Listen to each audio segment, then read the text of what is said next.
Before we get into this video, there is one thing that I gotta say. I am very salty because I was actually planning on making this video a long time ago. However, just a couple weeks ago, Scott the Waz had to make a video on his Scott Stash channel called Guinness World Records 2020 Gamers Edition, and I was really salty because I've literally been planning on making this video for like over a year at this point, but it is what it is. He beat me to it. I'm pretty sure I had the idea first, but it is what it is. If you didn't watch his video, go check it out because he did beat me to it. And furthermore, his was on the 2020 edition, so you know there's still reasons to watch this video and that video, and let's just be honest, his video is still going to be better regardless. If it wasn't obvious enough, my camera angles absolutely suck. I didn't have a better way to do this, so this is probably going to be a really awkward thing. We're not... Oh wait, is there a bookmark in here? See, I've had this book for so long that I literally still have the exact same bookmark that I got at the book fair that year. I always thought these things were so cool. They're kind of like holographic, they like change or whatever. But anyways, I bought this at the school book fair when are book fairs still a thing? I mean, they have to be a thing, right? I'm pretty sure my sister was just talking about one. It's gonna be a little hard to like, you know, actually like turn the pages and get like, again, good angles going here. Maybe I can try to like mess with my tripod a bit. Well, as soon as I tried to do that, everything started falling apart. So I don't know. I'm gonna do my best here. Again, I know the angles are kind of terrible, but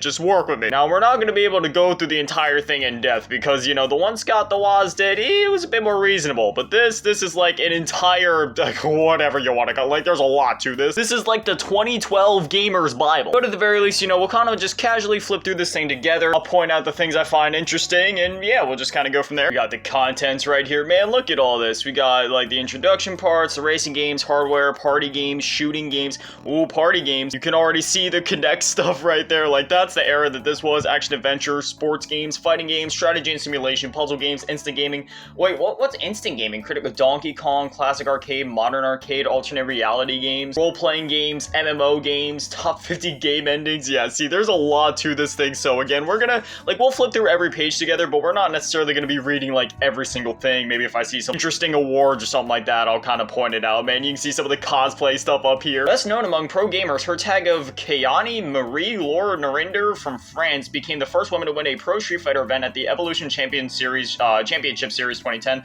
when she beat Solo Burn Yorbra, a deuce. I'm sorry, I'm terrible at pronunciations. In the Women's Super Street Fighter 4 final. Oh, Street Fighter 4, that's definitely one of my favorite Street Fighters. Probably my second favorite behind Street Fighter 2. Don't get me wrong, I love Street Fighter 6. It's just, I'll be honest, it's a nostalgia thing. Met up with her dressed as Chun-Li, having some fun at the expense of Ken, Stuntman, and Skirmisher in London Chinatown ahead of EVO 2011. Check out page 112 to see who else she met there. Well, we'll get there in 112 pages. How to be a record breaker, then it's got all this stuff. But I mean, if you've ever read through a Guinness World Records book, specifically like the Gamers Edition, like, you know, the normal edition of Guinness World Records, I'll give it to them. Yeah, they got some really cool stuff, but when it comes to like the Gamers Edition specifically, there is so much strange stuff. Granted, in the 2012 edition, it wasn't as bad with some of the strange stuff. Like, it mostly happened later on, just because like as Guinness has gone on, like, don't get me wrong, Guinness World Records is still obviously very relevant, but like as we've gone on, and like I'd say like from 2017 onwards, we've started to see this thing where like they give the most strange awards out for like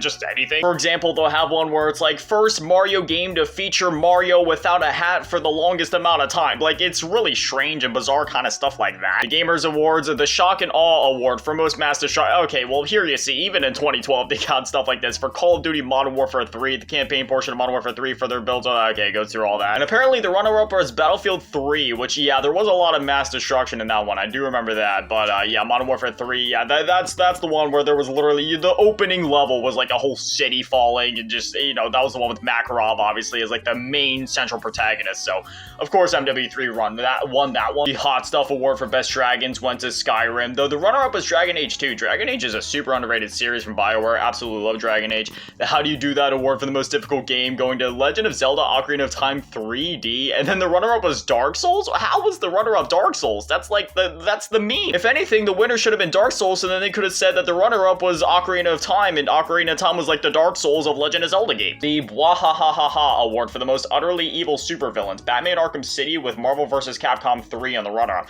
Another amazing game right there, Marvel vs. Capcom 3. But again, it's just like, man, what are some of these awards? What's going on? For most clueless detective award? Like, is that really an award? Ghost Trick Phantom Detective? Really? That's another amazing series right there. It's a shame that more people don't talk about the Ghost Trick series. The Brown Trousers award for best scares. Dead Space 2 and Amnesia the Dark Descent.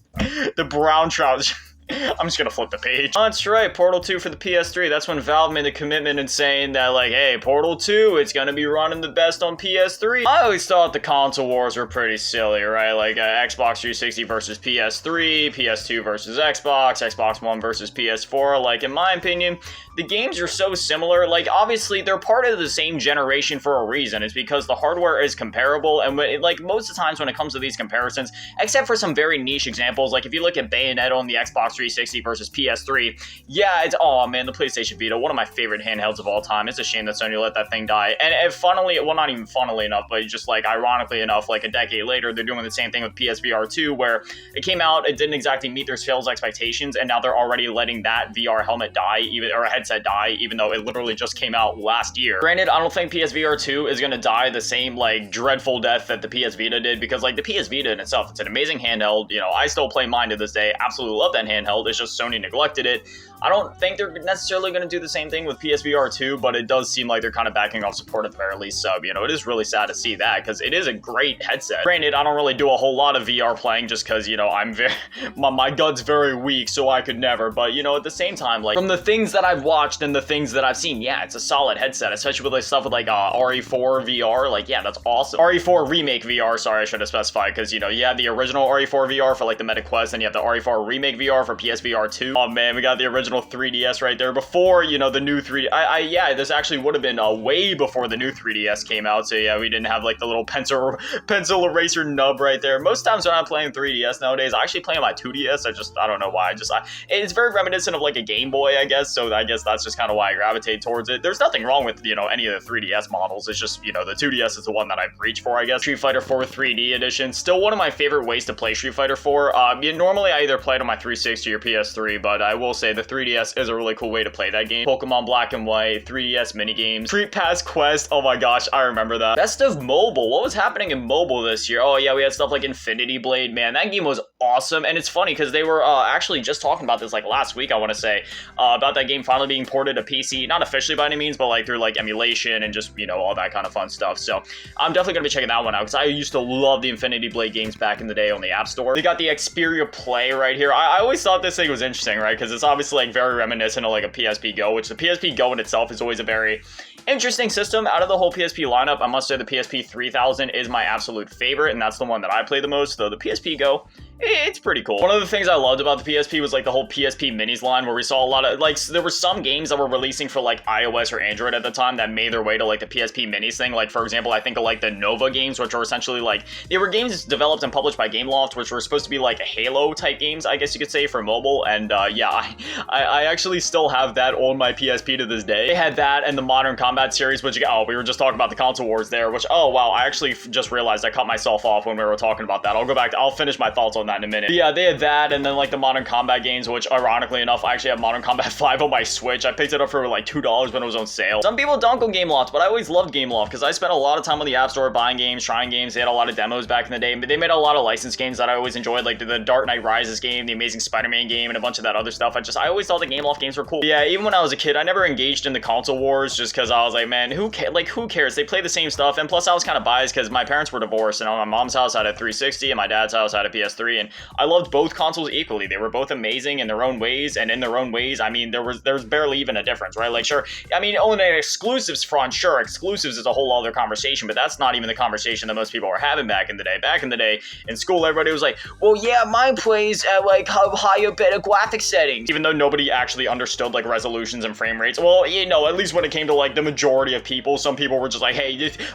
this one looks like it has better graphics, even though realistically speaking, when you go back and look at these, like nowadays, like when you go back and look at the old like Lens of Truth articles or like the Eurogamer articles, like, yeah, 9 times out of 10 they were like 99% identical anyway. Again, there was some rare examples like Bayonetta, or like, hey, the 360 version might have had more screen tearing, the PS3 might have had a lower FPS sometimes, so I like, overall, if you're picking up a game, you can't go wrong with either system. Fastest selling video game, Call of Duty Black Ops. Most prolific FPS series, holder going to Battlefield. You think that would be something like Call of Duty, with 19 entries in the series, including expansion spin-offs. The Battlefield franchise is the most prolific. Yeah, okay, yeah, that definitely, if that's the, like, the criteria to be the most prolific, then Call of Duty has definitely stomped that out with all the, like, different, like, spin-offs. And we got, like, Call of Duty Heroes and Strike Team on mobile. Then you got all this stuff with, like, Call of Duty Online and Call of Duty Mobile. Then you got literally, like, 20 mainline, just like yearly releases at this point. And then you got all the other spin-offs from back in the day, like Call of Duty 2 Big Red One and Finest Hour. Most guns in a video game, Borderlands, man.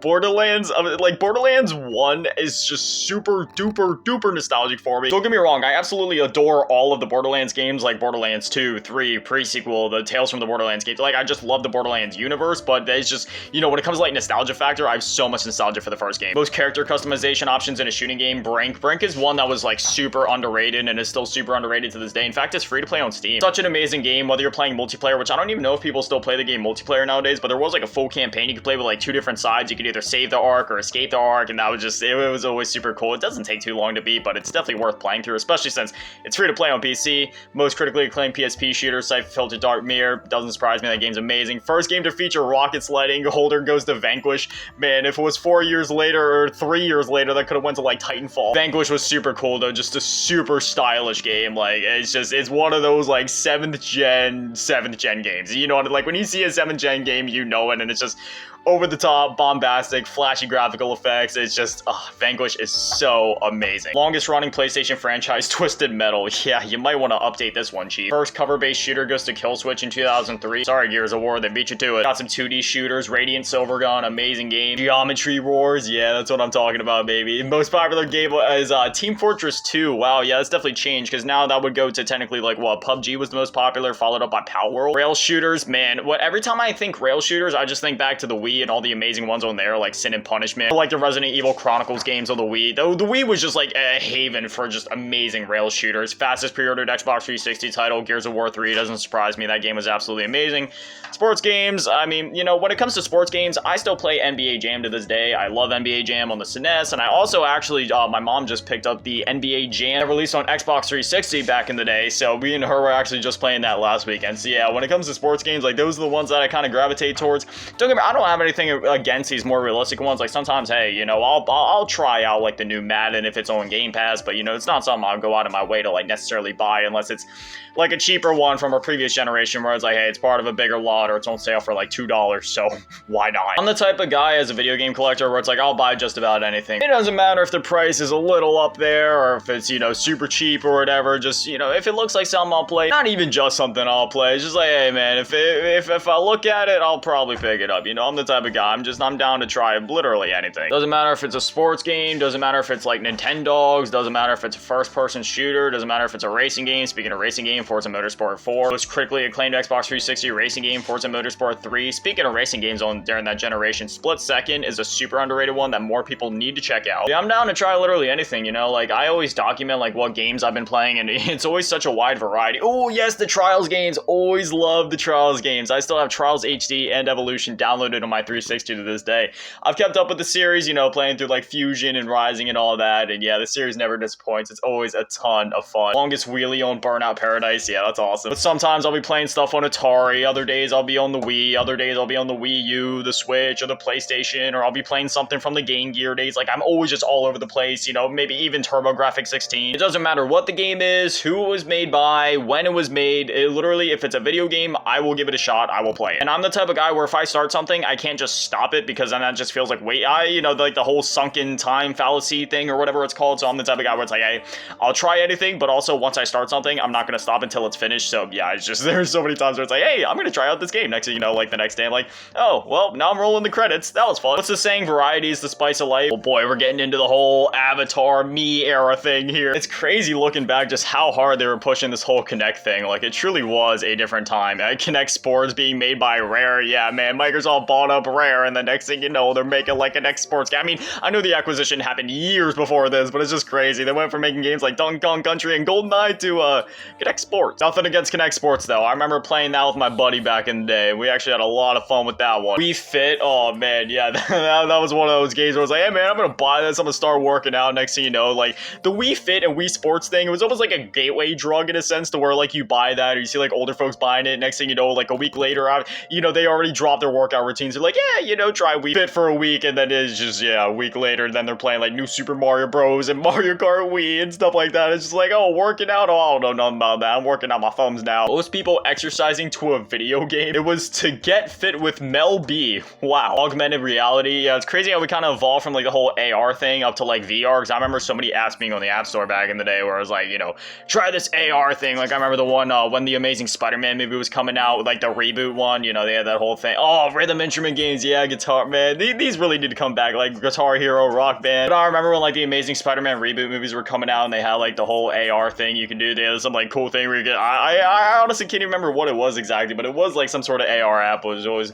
always thought that stuff was pretty cool. But right here we got the top 10 best-selling Xbox Rock Band tracks, All the Small Things, Move Along, Dirty Little Secret, The Kill Bury Me, man. Those that don't know, the same person that played Morbius, you know, Jared Leto, yeah, he's also the lead singer of 30 Seconds to Mars. It's just, it's Morbin time. Buddy Holly, BYOB, Don't Stop Believing, Toxicity. Oh man, I'm glad to see so much System of a Down on here. Jukebox Hero, Crush Crush Crush by Paramore. Man, that awesome lineup right there. Music is another situation for me where it's like people are always like, what's your favorite? Oh, Just Dance. It's crazy how it was just like Just Dance 2 back in 2010 and now we're on like Just Dance like 474. People are always like, what's your favorite kind of music? And I'm like, oh, you know, I like some dubstep. Oh, gaming fails, man. E.T. deserved better. I listen to metal, rap, dubstep, country, electronic, party. Like, I listen to literally anything and everything. That's the kind of guy I am with literally anything in my life. I just realized I cut myself again further. I have a bad habit of that, right? Like, I'll start saying something, but then I cut myself off and never go back to finish my thoughts. But like, you know, they say like variety is the spice of life or whatever. Best-selling 3DS game, Legend of Zelda Ocarina of Time 3D. That kind of surprises me, yet at the same time it doesn't, because like it's a remake, but at the same time I guarantee that that's not the case. I guarantee it's probably like, you know, one of the Mario games on there, because I mean this was released in 2012, so you know there was like a whole half a decade beyond that. But as I say, you know, like variety is the spice of life, and yeah, you know, I'm down to try literally anything, whether it be like movies, games, music. I love always trying new things. I always have an open mind. As I say, like don't judge a book by its cover, you know, like it's one of those things where it's like, hey, this thing looks cool, I'm gonna dive into it, play it, and you know, it doesn't matter what it is. If there's something I see, I'm just like, hey, sure, I'll try it. I just love keeping an open mind, because who knows, like, you know, when you have an open mind like that, it might lead to you like just, you know, finding your new favorite game or your new favorite band or your new favorite movie, or it might lead to you finding an absolute catastrophe. Like if you have that mindset and end up stumbling across like Kong Rise of Skull Island, like, oh, I like King Kong, then you buy that, try to have an open mind, okay, that might be a different situation there. But regardless, at least you could say you had that experience. At least there's a story to be told there. Also, Assassin's Creed, Ubisoft, 2007 to the present, best-selling modern franchise. Yeah, it's crazy how we're almost 2 decades beyond that, and now there's like there's Assassin's Creed books, there's movies, there's the mangas. Which let me just say, the Assassin's Creed mangas are pretty good. And also, while we're talking about Assassin's Creed, there's a few things I wanted to highlight. Altair's Chronicles, either on mobile or on DS, absolutely amazing game there. Bloodlines on the PSP, another great one there. Assassin's Creed 2 Discovery on the DS, another great one there. Assassin's Creed 3 Liberation on the Vita, definitely one worth playing. I'm sorry, I love my handheld devices, and anytime that I get the opportunity to kind of chill and just like you know, talk about some amazing games on those platforms, I always try to do it, because while the Nintendo Switch and the Steam Deck and all these new handhelds are cool, I miss that era of those handheld games that got their own dedicated games, like the DS and the PSP and the Vita and stuff like that. So you know, anytime I get, I always try to just, you know, give some love to those consoles. Hopefully we can see them return one day. You know, console gaming on the go is cool and all, but I really miss those dedicated handhelds. Dead Island, man, that game's absolutely amazing. I'm so glad Dead Island 2 finally came out. I was literally waiting for that game for almost an entire decade. From the time it was announced until it finally released, I was waiting that entire time. Thankfully, it didn't disappoint. Absolutely love that game. And also at the same time, I'm also just really hard to disappoint. Like, I can't think of a single game I've ever played where I was like, oh yeah, I didn't like that, or it disappointed me. Like, I'm the type of guy, I take things at face value for what they are without any like preconceived notions or biases or like preconceptions. I just go into a game, play it, enjoy it for what it is, and you know, I'm not the type of guy that tries to put a score next to something or is like, oh, did I enjoy that? Didn't I? It's just like, oh yeah, I played that game and I had fun with it, and it doesn't need to go beyond that. It ain't that deep, you know. Like, games are it's a game, it's fun. Or in some cases, like The Last of Us, you know, it's still a fun game, but it also made me cry like 5 gallons worth of tears. But hey, you know, it's still one of my top 5 favorite games of all time, so there's that. Also, best-selling independently developed sandbox game, Minecraft. Yeah, literally the best-selling game of all time now. GTA Chinatown Wars, most formats for a handheld open world title. It appeared on the DS, the PSP, and iOS. Chinatown Wars, man, I would love to. I don't even need a remaster or a remake for it. I would just love to see it get ported up to new consoles. That game was amazing. We got Uncharted right there. Most prolific voice actor, Nolan North. Yeah, he definitely deserves that. Nolan North is absolutely amazing. Now, nowadays, I wonder if that would go to Nolan North or Troy Baker, because they've both been in a lot of stuff. Tom Clancy's Splinter Cell trilogy, Alpha Protocol, man, it's so sad that one flew below the radar. That game was amazing. Doctor Who 2, the adventure games. Resident Evil 4, I used to always love just flipping to this page because I love seeing the screenshot there of Leon. Resident Evil 4 is literally my favorite game of all time, and the remake is now tied with the original as my favorite game of all time. I love Resident Evil 4 so much. Deadly Premonition, that game deserves way more love. That game is just, I actually absolutely love that game. 2D platformers, we got Explosion Man. Oh man, it's been years since I played that one. That one was actually great. Terraria, Super Meat Boy down there. What do we got over here? Epic Mickey, yeah, we're actually getting the remake of that soon. Epic Mickey Rebrushed, super excited for that. Both the Epic Mickey games on the Wii were just so much fun. Sure, I know Epic Mickey 2 definitely came out, you know, obviously came out on the other consoles too, but I don't know, I just felt like Epic Mickey 2 always felt at home on the Wii, just considering the first game was exclusive there. Let's see, we got the Sly Collection down there, another one that has to come back. Most pirated 3D platformer holder goes to Super Mario Galaxy 2. Super Mario Galaxy 2 was downloaded over 1.4 million times. Man, those numbers are out of this world, but oh gosh. LA Noire, another amazing game right there by Rockstar. Rockstar never misses, let's be honest. Now we're into the fighting game section. I always love these cosplay sections in here. I love cosplay in general. I always just love like the just pure passion and just like how cool it looks seeing like my favorite video game characters just like brought to life like this. Marvel vs. Capcom 2 right there. I always thought that was such a cool concept, Marvel vs. Capcom, because it's one of those things where it's like, sure, Capcom isn't necessarily like superheroes in the same way, but it's almost like they are when you got things like Chris Redfield in there, for example, where it's like he's almost like a superhuman. I mean, the dude's literally punching boulders. So I always just thought that was cool. We got the longest online winning streak in Mortal Kombat held by Futin462. What's this? An impressive 378 online matches without a single loss. That is insane. Dead or Alive 4, man, I absolutely love the Dead or Alive series. It's one of those games where it's like, yeah, sure, I do play it just for fun, but I also just love blasting through the story mode. I remember when Dead or Alive 5 came out, I literally blasted through the entire story mode in one sitting just because it was awesome. Got God of War 3 right there. I always thought that screenshot was so freaking cool, like having like Kratos right there, like, you know, like twisting the guy, like that is just so cool. Most concurrent players in an MMO beat 'em up, Dungeon Fighter Online. I wonder if that's still the record for that. Highest Xbox 360 Famitsu score goes to Bayonetta. Yeah, we were just talking about that one earlier, how like if you're gonna play that game, I mean, it's definitely playable on the PS3, but oh, it's Scribble Knots, yes! Such a cool concept for the game. And I remember I spent so much time with this game on my DS, because it's just like, it's one of those things where it's like, man, it's so creative. Like, you type gun, you get a gun. You type ladder, you get a ladder. Like, it's so cool. And then when they put it on the Wii U, that was another situation where it's like, yeah, that game, like, it was made for the Wii U or the DS or just like any sort of device like that. Like, yeah, sure, it works on other consoles and platforms, but it's just like, when you play it on those devices, it really gives you like that special feeling, you know? Got Angry Birds right there. Man, it's sad that they delisted the original one, because, you know, it was pretty obvious they only, oh man, we're getting into the whole Candy Crush section now. That's a whole conference. The Candy Crush and the history behind that game could get a whole video on its own, but it's sad how they kind of delisted the classic Angry Birds, because they're literally delisting their history just so then they can profit off of like the microtransactions in Angry Birds 2, because obviously with the original, it's only like a $1 purchase and you have access to the full game, whereas Angry Birds 2, it's a free game, but there's more microtransactions, which means they're more likely to make more money overall, like over time or whatever. We got Portal 2 right here, again, just one of the one we were actually just talking about earlier, where Valve was like, yeah, it's gonna play the best on the PS3, when in reality, I've played the game on both PS3 and Xbox 360, and it's literally, once again, completely identical. Most popular logic puzzle game on Facebook, Mahjong Trails. And then we got the whole Star Wars section. I am an absolute, see, it's one of those things where I want to talk about this, but I'm such a massive Star Wars fan that I will literally sit here gushing for the next 30 minutes about all sorts of different Star Wars lore and media and games and stuff. So what I'm gonna do is I'm gonna hold this here. I'm gonna hold myself back from gushing. I'll let you guys get a good look at it. You can pause it and read it. Otherwise, I think I gotta turn the page, because man, I'm seeing so much stuff here, like The Force Unleashed 2.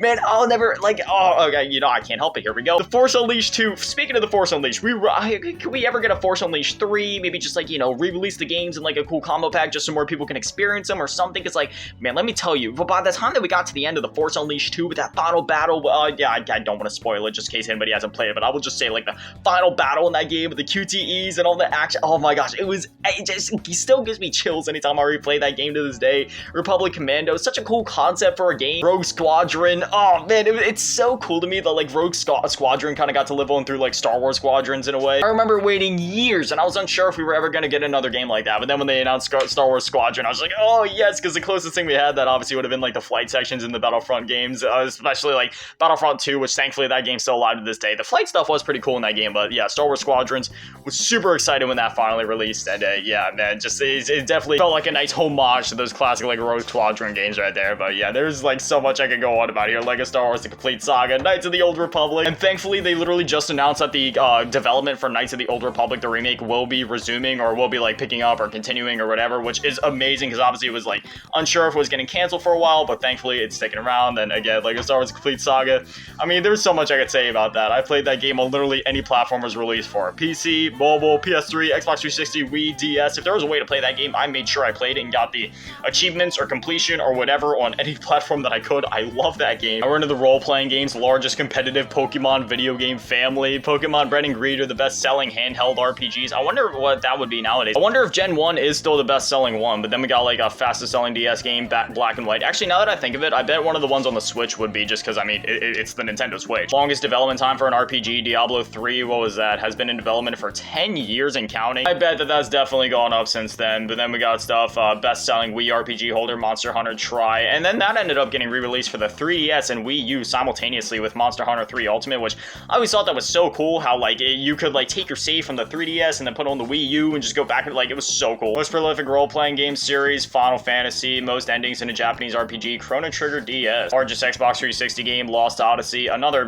great one that always flows below the radar. Let's see, oh, Western RPGs, now we're getting into stuff like Mass Effect, and oh, it's Obsidian Entertainment down here, most prolific developer of RPG sequels. That's another instance where the award is kind of bizarre, but like I'll excuse it just because, yeah, Obsidian deserves it, man. Like with like Fallout New Vegas, and they went on to make like the Outer Worlds and Pentiment and stuff. I mean, I know Pentiment's less of an RPG, but still, that game's just great overall. I love Obsidian. Longest running strategy RPG series, Fire Emblem. I still wonder if that's the case, because I mean, Fire Emblem is still going, but I wonder if there's one that's been running technically longer than that. Most strategy RPGs on a single system for the PS2. I bet that that's probably like, that'll probably go to the Nintendo Switch nowadays. Biggest MMO hack goes to Sony Online Entertainment. Biggest MMO hack, I think you just mean like biggest hack overall. if you know what I mean, you know what I mean. Ultima Online, then we got all the other fantasy MMORPGs. I'm gonna be honest, like I used to play a ton of MMOs back in the day. Nowadays I don't play as many of them. Like I still dive into them from time to time. Like I guess you count like what, Elder Scrolls Online and like Final Fantasy 14 and stuff like that. Like I still dive in and play those from time to time, but it's one of those time to time things. Like they're not like the games that I like main all day. Like, you know, this some people do where it's literally like all day play. Like, you know, like I was saying before, variety's the spice of life. So I usually don't commit to like one MMO for a long period of time unless it's one that like really sucks me in. But you know what I mean? Like it's one of those things where I enjoy them, but I don't invest my entire existence into just one game. APB, man, it's a shame what happened to that game, because that game, you know, it had potential, and even when it came out, I thought, oh, Cityville, I remember that one. It's always crazy seeing like what was big at the time and then looking back at it now through like, you know, like a decade later or a decade plus later and just being like, man, what even happened to that game? Because at release, like I always thought APB was a lot of fun. It was just like, I don't know, from like a performance perspective, and when it comes to some of the content and the overall stability and community around the game, like don't get me wrong, oh, Command and Conquer, yes, man, I still play the PS1, both Command and Conquer 1 and Red Alert on the PS1.